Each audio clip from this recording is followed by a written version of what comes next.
మనసే ఫీలింగ్. ఏంటలా చూస్తున్నావు? నీకు విషయం చెప్పనా? చెప్పు. నువ్వు అలా నవ్వుతుంటే నా గుండె చాలా స్పీడ్గా కొట్టుకుంటుంది. అబషా, ఇంకా నీకు ఈ సినిమా డైలాగ్ సెట్ కాలేదు, కానీ వేరే ఏదైనా ట్రై చేయి. నిజం, నీకు తెలుసో లేదో, నిన్ను నాకు ఫస్ట్ టైం పరిచయం చేసింది ఆ నవ్వే. ఆ నవ్వు చూసాకే నా లైఫ్లో 50 kgs బంగారం లాటరీ తగిలింది అనిపించింది. 50 kgsా? ఏ అంతకన్నా ఎక్కువ ఉన్నావా? చూపిందే నీకు నేను తెలుసా తెలుసా, నిన్న నీకు కలిసా కలిసా, నీకు ఈ నవ్వు కోసం ఏదైనా చేయొచ్చు. I love you. Love you too. చూసానే ఫస్ట్ లుక్స్ లోనే నా హార్ట్ నవ్విందే, తెల్లవారుజాము చల్లగాలి తాకిందే, తెల్లగాలి నీ వైపే చూపిందే నీకు నేను తెలుసా తెలుసా, నిన్న నీకు కలిసా కలిసా, నీకు నేను తెలుసా తెలుసా, నిన్న నీకు కలిసా కలిసా.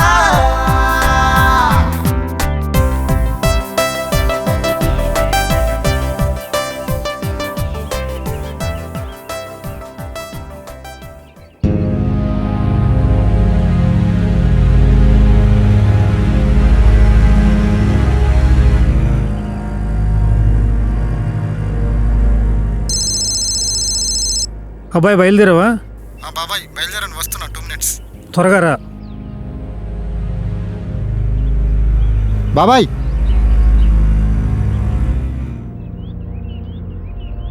ఏంటి బాబాయ్ 10 days నుంచి కలవాలని చంపుతున్నావు, ఏంటి విషయం? ఇలా వచ్చి చూడు, నీకే అర్థమవుతుంది. చూడు, ఇది చూపించడానికి 10 రోజుల నుంచి ట్రై చేస్తున్నా. నువ్వు హాస్పిటల్లో బిజీ అంటున్నావు. ఈరోజు ఎలాగైనా చూపిద్దామని నీకు తీసుకొచ్చా. ఎన్నాళ్ళ నుంచి జరుగుతుంది ఇలా? గత 10 రోజుల నుంచి జరుగుతుంది ఇలా. రేయ్, మొక్కలు కట్ చేయండి రా. వాళ్ళని అడుగుదాం పదా. నమస్కారం అండి. నమస్తే సార్. నమస్తే అండి. మీరు పార్కులో ఎంతకాలం నుంచి పనిచేస్తున్నారు? నేను ఇక్కడ 2 సంవత్సరాల నుంచి పనిచేస్తున్నాను సార్. ఆ అబ్బాయి గురించి మీకేమైనా తెలుసా? ఆ అబ్బాయి 6 నెలలుగా రోజు పార్క్ వస్తున్నాడు. చాలా మంచోడు సార్. 3 నెలల క్రితమే ఆ అబ్బాయికి అనుకున్న అమ్మాయితో మ్యారేజ్ కుదిరింది. కానీ ఈ మధ్యనే ఆ అమ్మాయి అనుకోకుండా యాక్సిడెంట్లో చనిపోయింది. అప్పటి నుంచి ఆ అమ్మాయి జ్ఞాపకాలతో ఇలా రోజు వస్తూ ఆ అమ్మాయి జ్ఞాపకాలు ఇలా ఊహించుకుంటూ వెళ్తున్నాడు.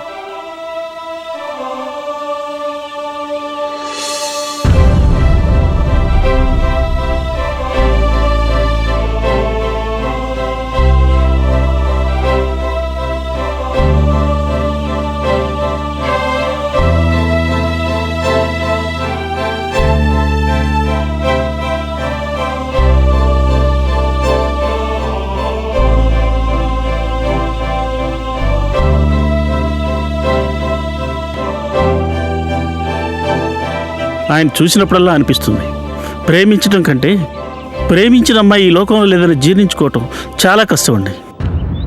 వస్తానండి. ఏం చేద్దాం అబ్బాయి? వద్దు బాబాయ్, భరించలేని నిజాల కన్నా బతికించగలిగే అబద్ధాలే మంచివి. పదా.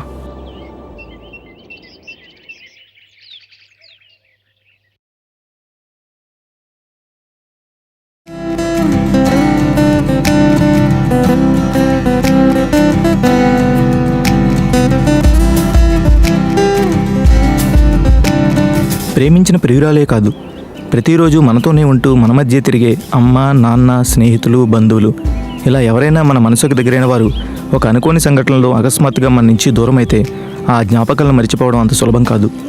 మరణం అనేది మనిషికి కానీ మనసులో ఉన్న ప్రేమ కాదు. మరణించిన ప్రతి మనిషి ఎవరో ఒకరి మనసులో బ్రతికే ఉంటారు. కనులు తెరిచి కలలు కంటూ కనుమరుగైన వారి కల్పనలతో బ్రతికే వారందరికీ మా ఈ నీ ఊహల్లో అంకితం.